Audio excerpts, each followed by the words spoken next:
Hey there, everybody. Raceroo Radio Episode 2. Today, I want to talk about kind of how you approach workouts mentally, and this can apply to everyday life as well. But this is specifically on just some of my experiences.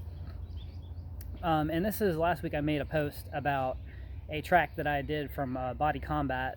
And the first time I did it when we launched at my location. I wasn't an instructor then, and it was a track that's very dancey. It's capoeira is a different kind of martial art, very flowy, and I didn't like it, and a lot of people don't because they don't really understand it.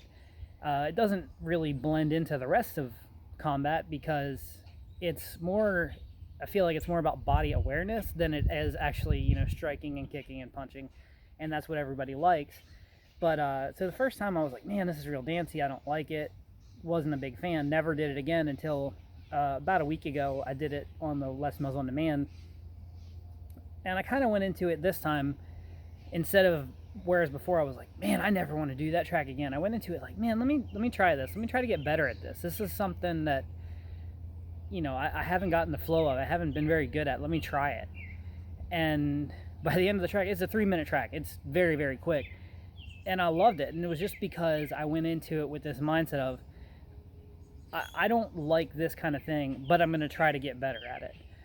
And then I started thinking about what I'm doing here. And it's, instead of trying to drive your knee as high as you can or kick as high as you can, it's just about controlling your body in space. And in the time since I first did it to now, I've researched capoeira and what it's about, and it's kind of fascinated me.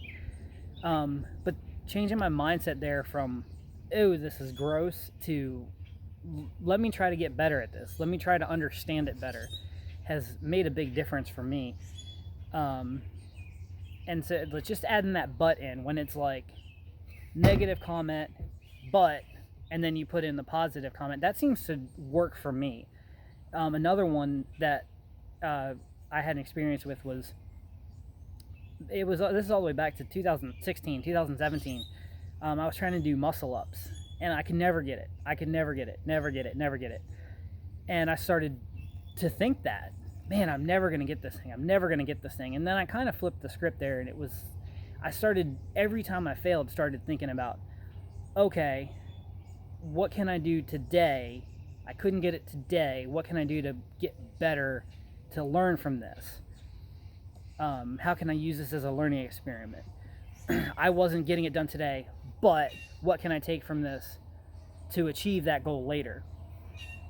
And eventually I went into it to one of the open workouts last year in 2019 in the spring. And just the first time I actually did that workout, I didn't get one. And then the second time I was like, okay, I haven't gotten one, but I'm just going to do my best today. I'm going to try. And I got it. And in 6 months, I went from being able to, I did 7 in that workout. The very first time I got it, I got 7 of them. And then by the end of the year, I think I did a workout and I did like 30 of them. So it's just changing that frame of mind where it was like, I'm never going to get it, and never getting it, to I haven't gotten it, but what can I learn today? What can I do to improve that? Just changing that from that negative comment to adding that but to make it a positive at the end. It changes that process for me a whole bunch. And you can apply that to any workout you go into. It's some days you go into the gym and it's like you're in a class and you may not really be fond of that instructor, but you go into it, man, I really haven't liked this instructor, but each instructor's different. What can I take from this instructor that I couldn't get from the other instructors? Or today's workout is going to suck. And for me, I'll give you an example. I'm thinking about doing a very, very long OCR race on Saturday, a virtual OCR race. And you can say it like, oh, this is going to suck, or man, this is going to suck. Like, it sounds different. It's putting that positive on it, and it changes your frame of mind. And our mental state is a lot more powerful than our physical state. So changing that mindset to make it more positive, even when it's a negative, to get into a positive frame of mind. I think I even saw a webinar last night where you're 33% more productive, I think is the number, when you go into something with a more positive frame of mind. So just changing that into a positive can make that experience a lot better for you. And even relating that to what we're going through in the world with COVID today, there's a lot of suck right now, but see where you can find that but. This, whatever's going on, it sucks, but I'm taking this time to learn something new. But I'm taking this time to spend more time with my family. Try to see if you can take that, this sucks, and flip it around and make it into a more positive. And I think that that would make us get through this a whole lot better, because we're hopefully everything's gonna be coming out on the other side soon. We're gonna start slowly working back out. It's gonna be around for a while, I think. But, and even with this COVID, let's kind of say this has been a pandemic, but I was running the numbers yesterday, and as of yesterday, the numbers that I saw, and what I feel like is a pretty reliable source, I could be wrong, but the total death count that we've had worldwide since we started counting, now bearing accuracy, there's probably some up and down on both sides, but the total death count is, if you took the entire population of Winston-Salem, it was just a little bit over that.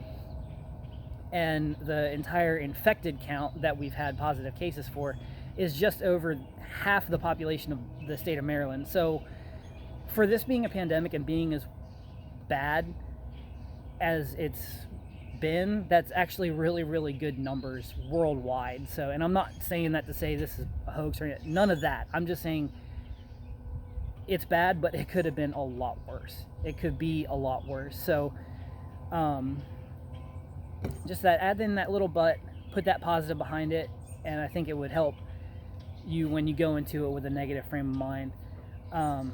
So switching gears, going to our racing thing. Hey, we're going racing. NASCAR's coming back, and hopefully we can keep the ball rolling on that. And I'm super pumped up that we're going back to Darlington for, it sounds like we're going to be doing 3 races there. We're going to be doing a 400 and I think a 310, and then we supposedly are still keeping the one in the fall. Darlington is, if you've never been there, it's just a special track. I like those older, kind of grittier tracks where you walk in and you can just see that this thing's been here for a while. So always love Darlington. I'm real happy that we're still running the 600 at Charlotte. That's just a very, very special race. And I know it's going to be a different product, but I think this is same thing. Hey, we're going into this differently, and things, it might be a little uncomfortable, but I think we can learn a lot to progress the sport, and that's the most important thing, is trying to get everything rolling back again.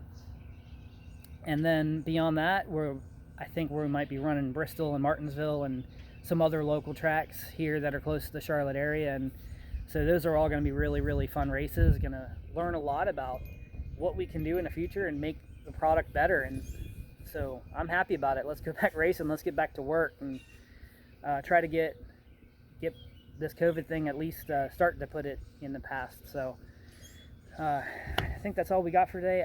F1, I usually like to talk about F1 too, but F1's got nothing going on. I'm really worried that because their dynamic is so much different than us.